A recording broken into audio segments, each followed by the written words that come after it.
Welcome back to Out with the New, In with the Old, and today is Cars to Buy.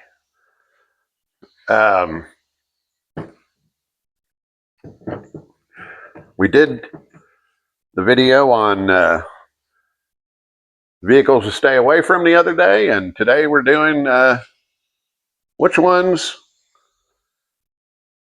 are the best. I'm going to hit the tip of the iceberg on this. I can't name every single car that's great, but I'm going to name some that are pretty much the top of the heap when it comes to buying used cars cheap. Panther platform Ford products. Ford Crown Vic, Mercury Marquis, Lincoln Town Car. Amazing vehicles. Body on frame, 4.6 V8, typically 300,000 mile cars. I've seen Continentals that work for a livery service in the city on Marketplace with 600,000 miles. Just amazing vehicles.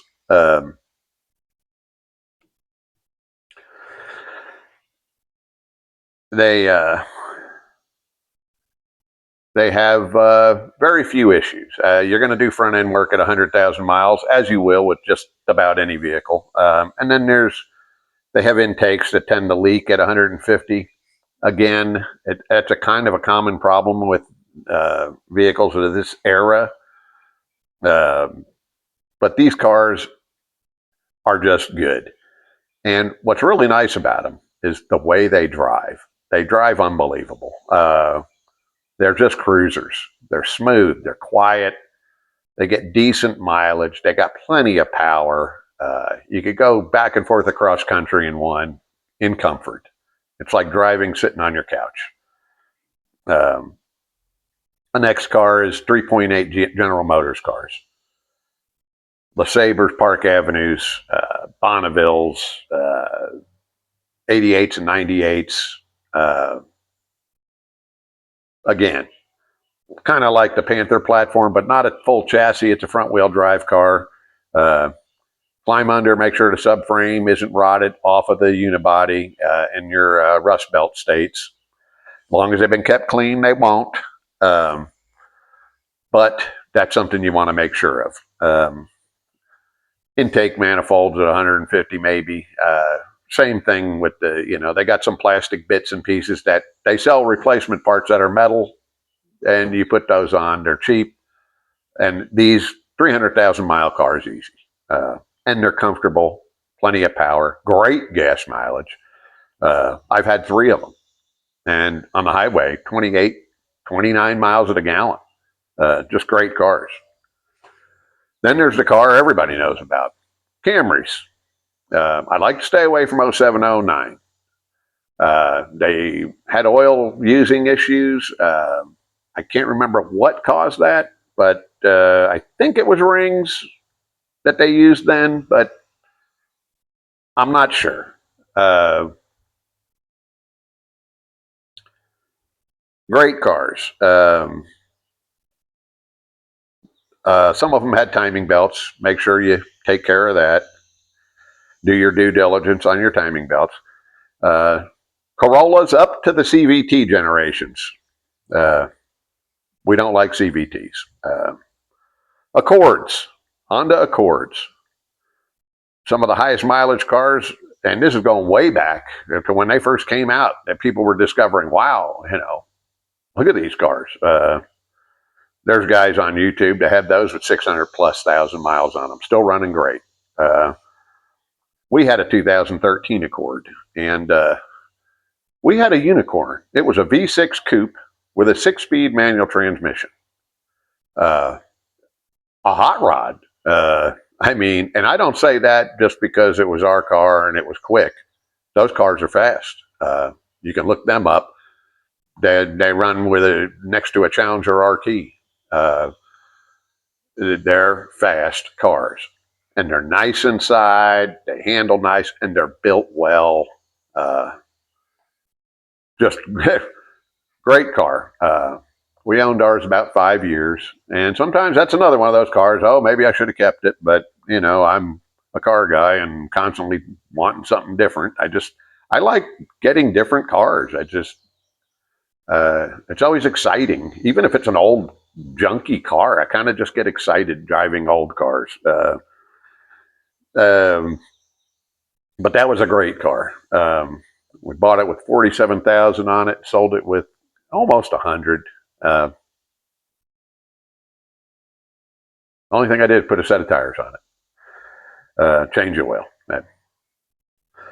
Lexus LS 400 and 430, one of the best vehicles of all time. In fact, you'll read about these, and some people claim the 430 LS is the best vehicle ever made in the world. Truly an amazing car with amazing history. There's a guy on YouTube called the Car Care Nut, and he is a mechanic that works pretty much on just Toyota Lexus, has his own shop. And he has a LS 400 with 600,000 miles on it. Amazing cars. And like the Continental or the town car, beautiful. Ride beautiful. Everything beautiful. Quiet. Just nice. Nice luxury car. ES350s, which come from the ES330 and ES300, which is basically Lexus's version of a luxury Camry. Another great, great car. Before the ES350, they were timing belt.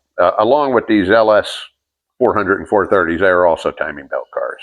Don't let that stop you. Just make sure it's been done. I did leave out the Avalon along with the Camrys, which the Avalon is pretty much a V6 Camry, a little bit longer wheelbase and more luxurious. Another great, great car.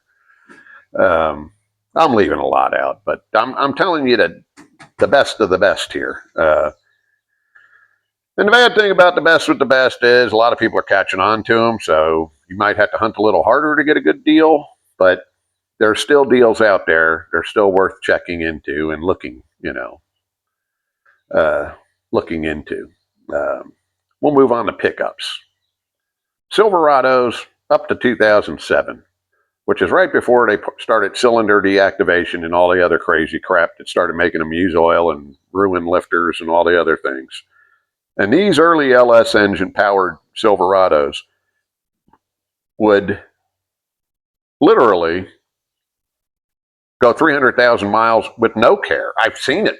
I've seen contractors use them and over tow with them, treat them like crap, 300,000 miles, and he'd even say, open the hood and look at it. You couldn't even tell it was running. It's so smooth.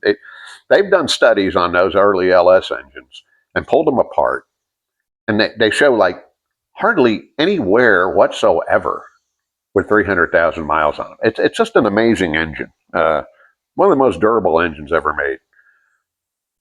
F-150's up to 2004. I'm not totally negating after that, but there's a lot of problem childs after 2004. You got your cam phasers, and you don't want one of those. But 2004 and back, pretty good trucks. I got one right there with 228,000 miles on it, and it's bone dry underneath. Runs perfectly fine, drives perfectly fine. Everything in it works. They're good trucks. I intend on getting 300 out of that. I would have sold it years ago, but when you get up to over 200,000 miles on it, you can't really sell it for too much. And I'm like, well, if I sell it, what am I going to replace it? I'm just keeping it. I'm going to see how far it goes. And I've done work over the years, but work you're going to do to anything when you put 80,000 miles on it. Rams and Dodges, they changed from Dodge to Ram. It's the same thing. I say up to 2001, but again, you can go past that. You're getting the early Hemis, which I've seen plenty of them with 300 on them.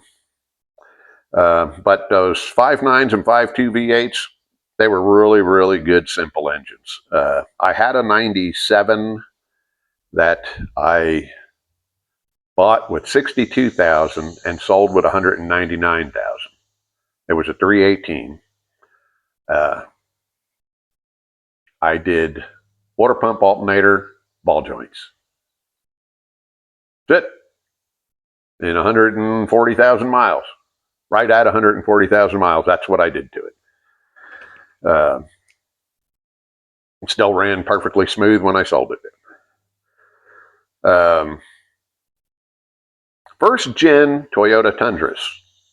2000 through 2006. Ironically, the 4.7 V8 in this is the same as the Lexus LS 400 430. I'm sure it's tuned slightly different, but it's the same engine.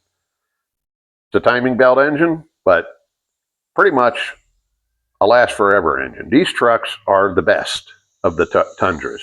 People forget about them. They're a little smaller than the later Tundras, but these are the best. And I can't put the next gen in anyway, even though they are good trucks, because the prices are too high for our budget shopping we do here. I try to keep things under $10,000. But the Tundras are amazing, 2000 to 2006. And I threw in Chevy S10s and Ford Rangers from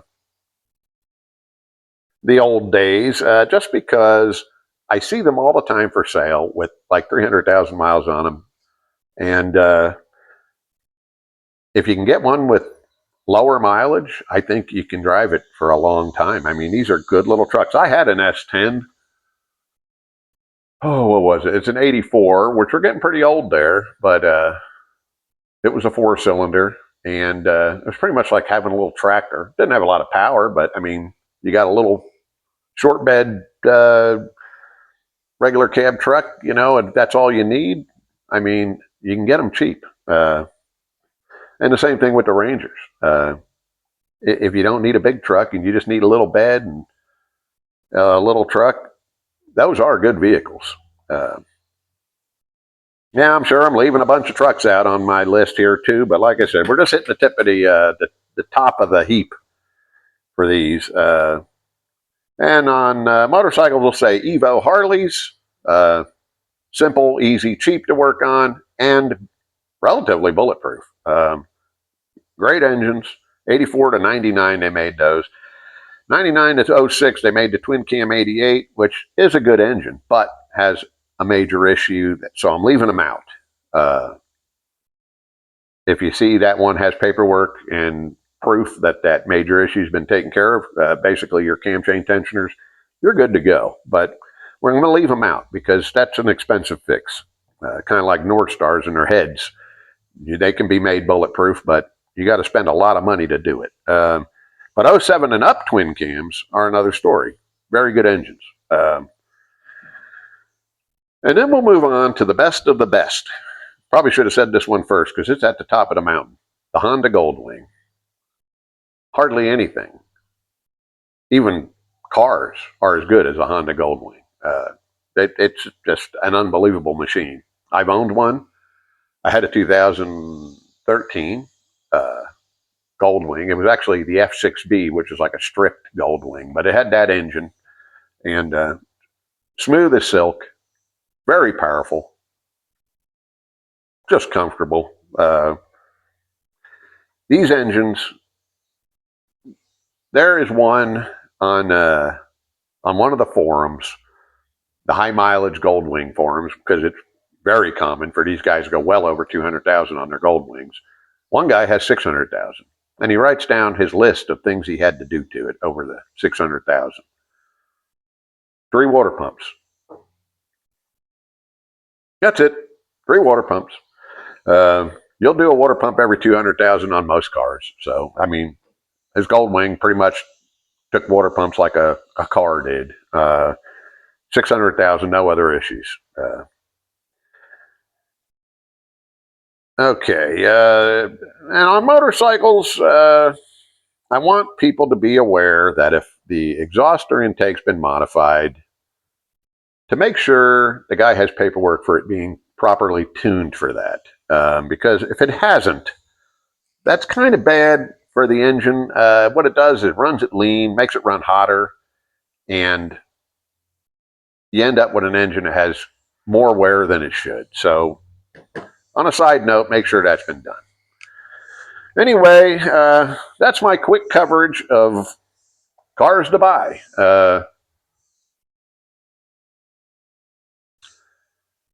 If you have one that you think in particular is great, comment. And if you want to see more of this content, subscribe. I appreciate the people that are watching, and that's our show for today, and appreciate you watching.